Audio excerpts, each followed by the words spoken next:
It is Sunday, December 24th, 2023, and on this week's edition of Sunday Sofa Time, we're talking about big changes in cruising.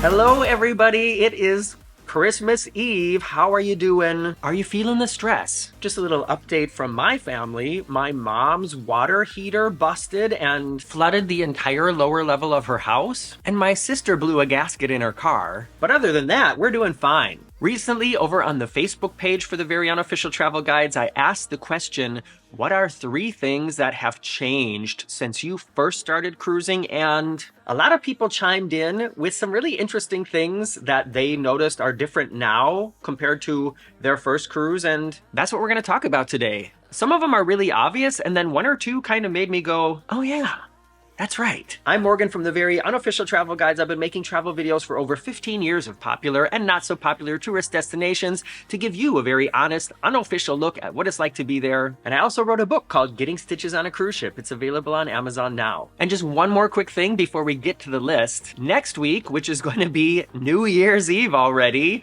I will be going live from Walt Disney World. Yes, we did it. We are going to be spending our first and very likely last New Year's Eve in Walt Disney World. So if you want to hear more about our plans and see where we ended up, make sure you have the notification bell on, because then you will get notified when I go online, and also I'll be writing about it on Facebook and Instagram as well.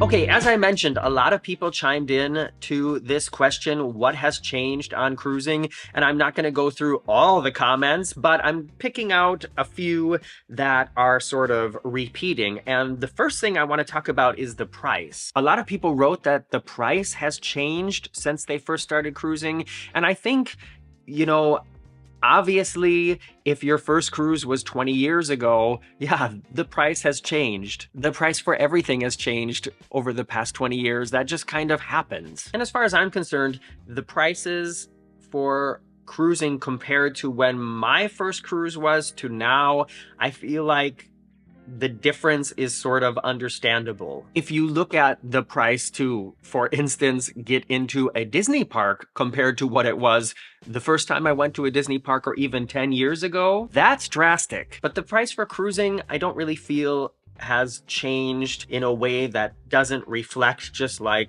how the price has changed for everything. However, a few people were saying that the amount you have to pay for other things on the ship, that has definitely changed, and that is something that I would agree with. Nowadays, modern cruising offers a lot of different activities and a lot of different restaurants that didn't used to exist, and so some of them cost more, some of them don't cost more, but altogether, there are more opportunities to spend money on board than there were even before my first cruise, but also compared to cruising 20 years ago, that is a very drastic difference. Would you agree?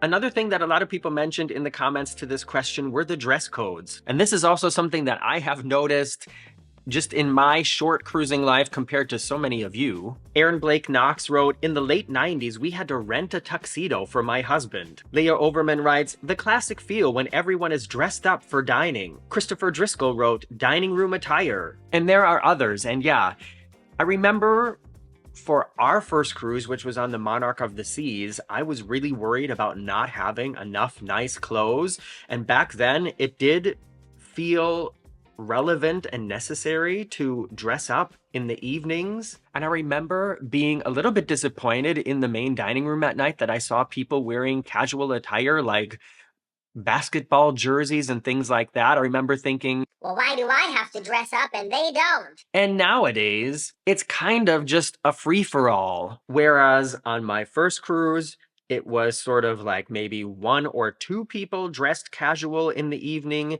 Nowadays, it's kind of just like everybody wears whatever they want. And I'm talking about on ships like Costa, Norwegian, MSC, Royal Caribbean. I'm not talking about like Cunard or maybe more luxury brands. However, on our recent celebrity cruise, I would say the people were in general a little bit more dressed up, but we did still see people dressed a little bit more casual in the evening. Yeah, but the days where men had to have a tuxedo and women had to have some kind of cocktail dress on board, those are pretty much over. Is that a good thing or a bad thing? Let me know what you think in the comments. Another thing that a lot of people wrote about, including Melissa Bonner Stone, Hal Dupree, Sabina Duffield Somerby, they wrote that the midnight buffet has disappeared. Pretty much gone on every ship. If you've cruised recently, was there a midnight buffet?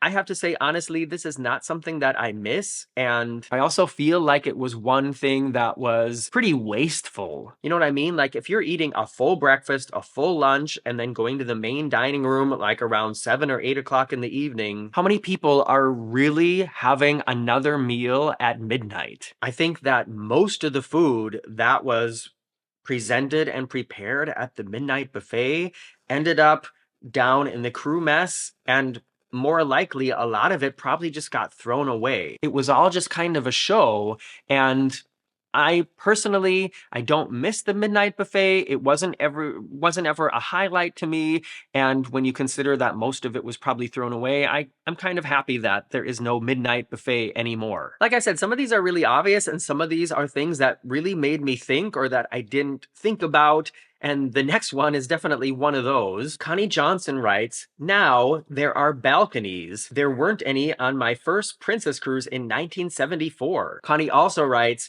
food and more. We used to have guests on to see you off, throw confetti as we left port, and there were no muster drills. So a lot of this kind of blows my mind. Can you imagine nowadays having your grandparents come on board the Oasis of the Seas, see your cabin, and then go off the ship before the ship departs port? That's not gonna happen. How long has it been since that has been a possibility?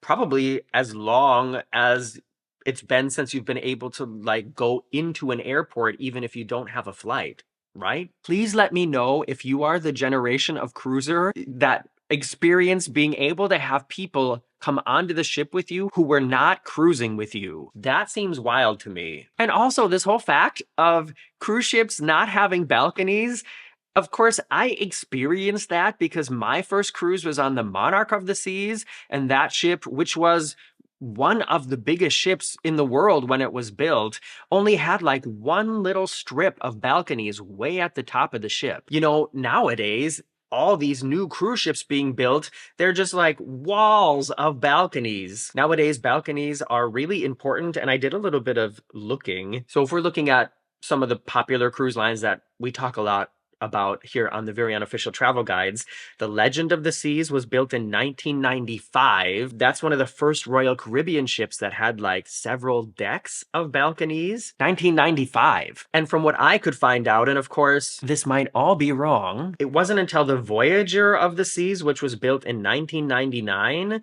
that there was a ship where it was like almost all the decks on the outside had balconies. Also built in 1999 was the Norwegian Sky, which also had several rows of balconies on the outside, but still nothing quite like the ships that we know today that, you know, where most of the cabins on the outside are balconies. Isn't that wild? Of course, that's how they built ships back then. They were sort of built for different purposes than they are now, and I mean, even the Margaritaville at Sea Paradise is a much older ship that we just cruised on. I know, I've been talking about it a lot. But yeah, that style of ship, which is now still cruising and has been renovated and renovated and renovated, there are only, I think, 8 balcony cabins on the entire ship, and those are the suites way at the top. Can you imagine nowadays if like Royal Caribbean announced a new build ship the size of the Icon of the Seas or whatever, and then they said, and there are 8 balcony cabins on board? People would freak out. I read a couple things I want to go through quickly that were mentioned in several comments. One of them is that the muster drill has changed. Apparently, way back in the day, there was no muster drill. When I first started cruising, it was the kind of drill where you actually had to go to your station Everything on the ship closed. You met in big groups of people. Those are the people who you're going to be in the lifeboat with if you have to get into the lifeboat. The captain or cruise director would make a ship-wide announcement, and then members of the crew would be standing in front of these groups and showing you how to put on a life vest, where you had to go in the case of an emergency. And nowadays, thank COVID, most ships are doing a combination of like electronic muster drill and personal check-in. So like on our recent cruise on the Independence of the Seas, those videos are also coming up here on the channel. We had to watch a series of videos in the onboard app, and it wasn't like, we didn't get the green check mark until we let the videos run all the way through. And after we did that, we had to go to our station, but all that happened there is they simply scanned our CPAS cards and then we were free to go. I much prefer it this way. The whole closing down the ship and making everybody stand there. Some people in the sun, some people got to stand in air-conditioned areas. I much prefer the new way compared to the old way, but I wonder how effective it actually is in the case of an emergency. I know I was talking about it with somebody in the comments and they were saying, well, you know, the people who didn't get it back then are still going to be the people who didn't get it nowadays, and it's not going to make a difference if you actually had to go to the station and wait there or if you just do it in the app, and I figure probably right. Another topic that came up a few times was the food, that the quality of the food has diminished over the years, but I wonder how much of it is just the fact that we've been cruising for so long now that we maybe have just kind of gotten used to it. Do you know what I mean? With anything, even a luxury experience, the more you do it, the more it just seems like, you know, kind of normal life in a way. And so has the food on ships really gotten worse,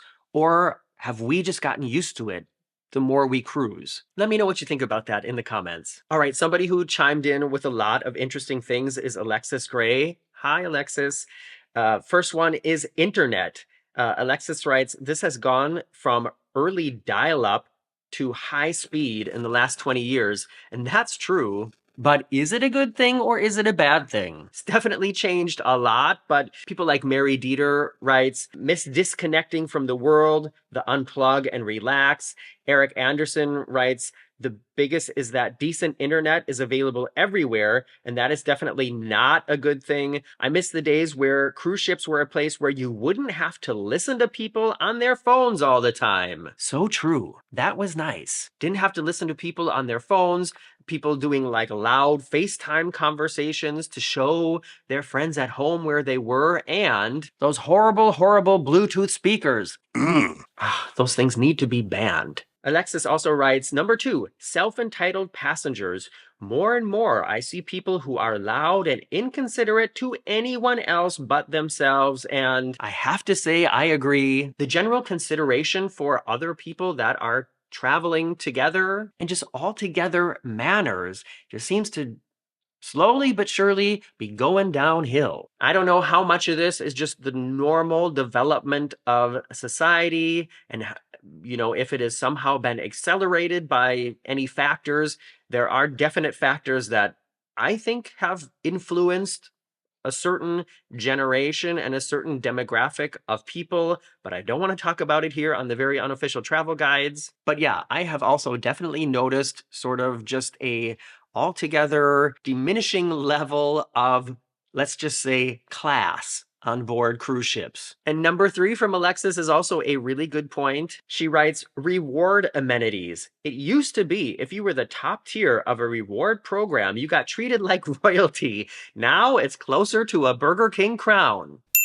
In a recent Sunday SofaTime, I talked about how I have now gained diamond status on Royal Caribbean, and that comes with a whole list of perks, 1 or 2 of them being really advantageous, and a lot of them being just kind of meh. And that is what Alexis is referring to in her comment, that it used to be that if you gained status in these frequent cruiser clubs, you really were treated like royalty, and now it just seems like kind of run of the mill. Okay, the final one is one that I cannot believe used to be a thing. And of course, there are many other things, but this is just, for the context of this video and for the time limit that I like to have for Sunday Sofa Time. This is something that I can't believe, and I'm really curious to hear what you have to say about this before I read it off. Let me just remind you again to subscribe to the channel. It would be a great Christmas present for me, as well as picking up a copy of Getting Stitches on a Cruise Ship. Get it for yourself. Why not? All those things really help me out going into 2024, which I think is going to be a really exciting year for the Very Unofficial Travel Guides. Come along for the ride. Okay, this is the thing that I can't believe. Don Santo writes, they no longer print a passenger list for you to keep.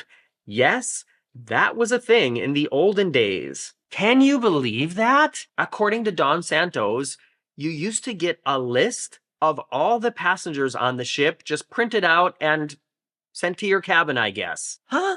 Nowadays, I can't imagine being anywhere close to something like that happening. Although there are apps and groups where you can, like, personally, on your own free will, put yourself on a list. You can look for Facebook groups for your sailing. There's also the CruiseMate app where you can sign up for your sailing. And then anybody else using the app or anybody else in that Facebook group will be able to see that you will be on that sailing as well. But then it's only for people who are interested in letting the other people on the ship know that they will be on the ship, and the only people who will see it are also people who have signed up. Can you imagine nowadays if a cruise line started giving just everybody a list of every passenger on board? People would freak the F out. Is this something you would care about? Personally, if it was just my name, I wouldn't care. If it was like my name and address or name and telephone number, that would be a different issue. Like I said, I couldn't get to everything on the list. There are many other things that we could talk about, like how you used to